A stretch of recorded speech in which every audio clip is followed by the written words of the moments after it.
All right, guys, the review today, we're going to do my new PSE Evo Nxt. I believe this is the 2020 model, so still pretty new. You can still get them new in stores. It's where I got mine. So basically, I'm just going to go over the bow, what I like about it, kind of the differences in this bow and a lot of the other bows on the market today. I got it outfitted with an IQ side octane stabilizer and then a ripcord bow rest. So everybody does it different, so you can dress it up however you like. But basically, when I was shopping for a new bow, what I wanted was something super easy to shoot that maybe could help me be a little more accurate. I've never been a great shooter.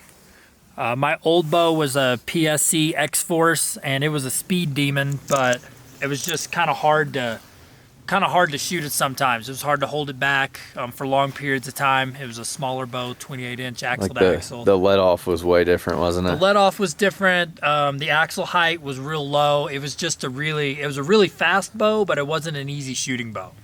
So when I set out to get a new one, I wasn't real brand specific, but I've always owned PSEs, but I was ready to get whatever I could find that was going to be easy shooting. So I went to the bow shop and shot Bowtechs. I shot some of the Matthews, the PSEs, just to kind of see what I like.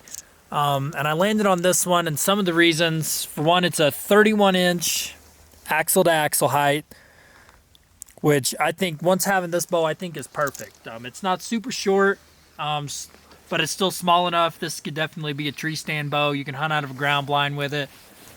It's not super long either. It's kind of right there in that sweet spot in the middle. That has a lot of forgiveness to it. Still really balanced. It's not the lightest bow on the market. It's not the fastest bow on the market. And it's not, what was I going to say? It is the sexiest bow on the market. I mean, it's very nice. They can get it in all the camo patterns. You can get First Light, QU, Sitka. I like the First Light patterns. So when you got this bow, did it have that First Light pattern on it? It did, yeah. So did that? It comes straight from the factory. Let's not lie here. Did that have something to do with you purchasing it? Actually, it didn't. I wanted this bow, and then when I found out I could get it in First Light, I made sure I got it in First Light. That's what I was curious. Yeah. So it's not the fastest bow, it's not the lightest bow, but it is one of the easiest shooting bows. It has a let off of, you can adjust it from 80% to 90%.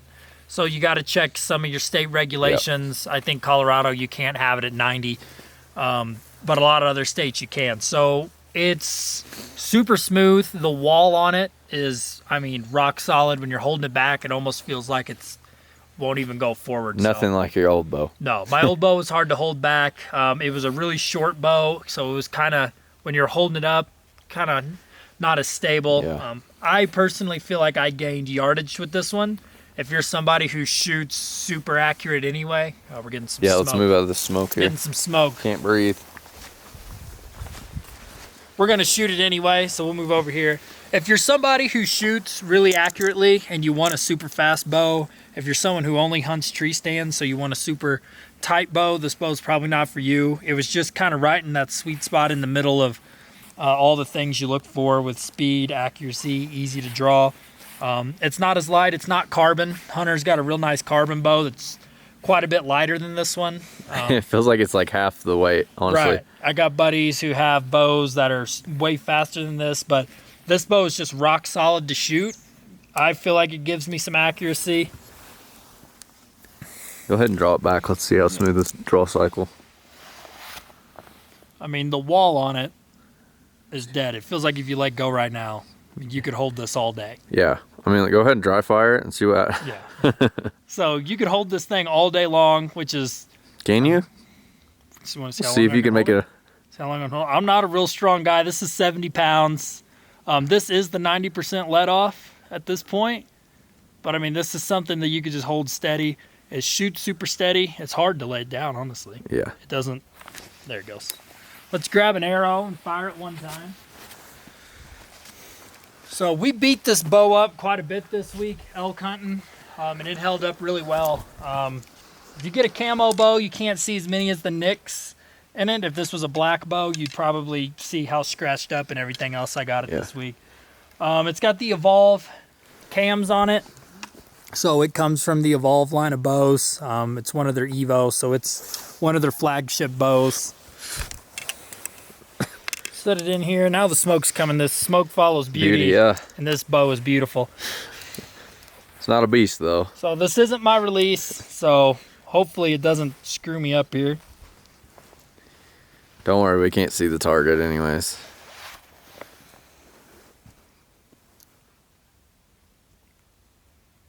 Pretty sure my thing's off anyway.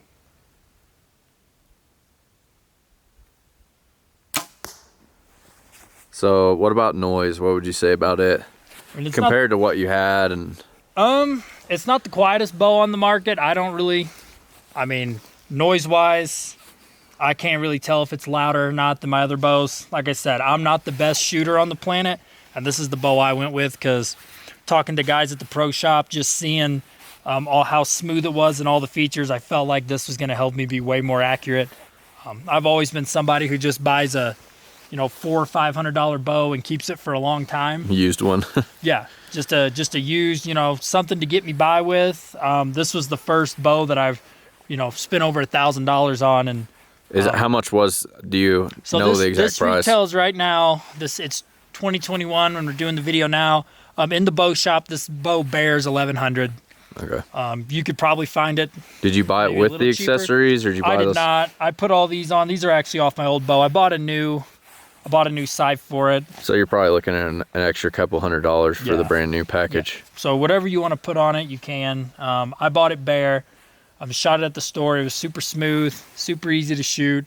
It's definitely gained me a lot of accuracy up to the point where I could shoot farther. So if you're a guy who has trouble shooting your bow, long distances, has trouble just holding it steady, like sometimes I have. So how comfortable?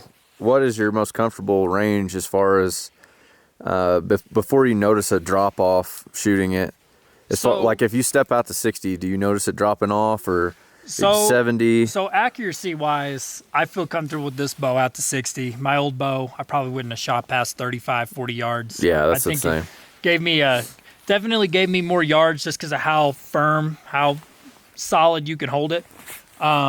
Speed wise, it's not the fastest bow, so maybe you can't reach out there and shoot super great distances, but all the newer bows, I mean, if you're buying a new bow, it's plenty quick enough to shoot out to 50 yards. So I really like it. I recommend it, especially if you're not a great shooter. If you want something super light, if you want something super tight, or you're trying to get a speed demon, it's probably not for you, but it works for me. If you have any questions on it, what I like about it, anything like that, it's super easy to adjust. It's pretty dirty right now. We've been beating brush with it, but if you have any questions about the bow or anything like that, just comment. Make sure you like and subscribe to our page. We'll get back to you and try to answer any questions we can.